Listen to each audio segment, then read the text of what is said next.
Actualité Cameroun, Clément Atangana et 2 autres membres du Conseil constitutionnel traînés en justice. Empiètement sur le pouvoir législatif et coalition contre les lois, le fonctionnement d'un service.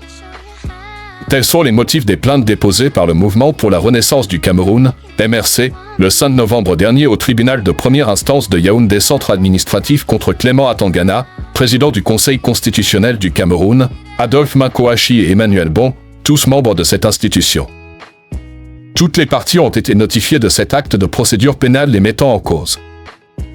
Ces plaintes arrivent à point nommé étant donné que Clément Atangana a récemment pris part à une réunion publique au cours de laquelle, en sa présence personnelle, les militants du RDPC ont appelé Paul Biya, leur candidat, à se représenter à l'élection présidentielle de 2025.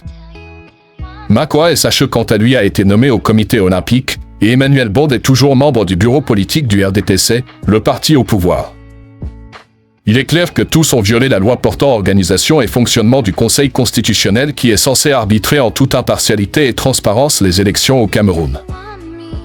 Leur liaison ou encore leur appartenance au régime RDPC-BIA démontre tout simplement que les dés sont pipés à la base. Par conséquent, en l'état actuel, le Conseil constitutionnel n'a pas les coups des franches pour conduire une élection au Cameroun.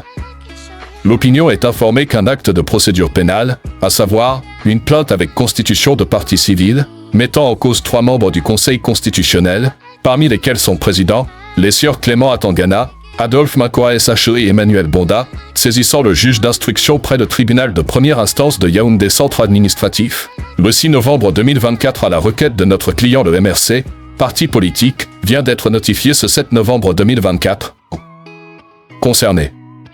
En attendant la désignation du juge d'instruction en charge des investigations et l'accomplissement des formalités usuelles, nous leur avons demandé par cet acte de se mettre en congé des activités du Conseil constitutionnel pour assurer leur défense jusqu'à la fin de la procédure désormais pendante, ouverte contre eux devant une juridiction pénale de la République, conformément aux dispositions de l'article 23 de la loi, numéro 2004/0005 du 21 avril 2004 modifié et complété fixant le statut des membres du Conseil constitutionnel.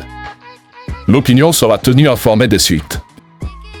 Nous renseigne Maître Hippolyte Méli, avocat du MRC et membre du collectif Sylvain Swap. Merci de vous abonner à notre chaîne TGV Africa, chaîne qui scrute le monde afin de vous informer de l'actualité de l'heure.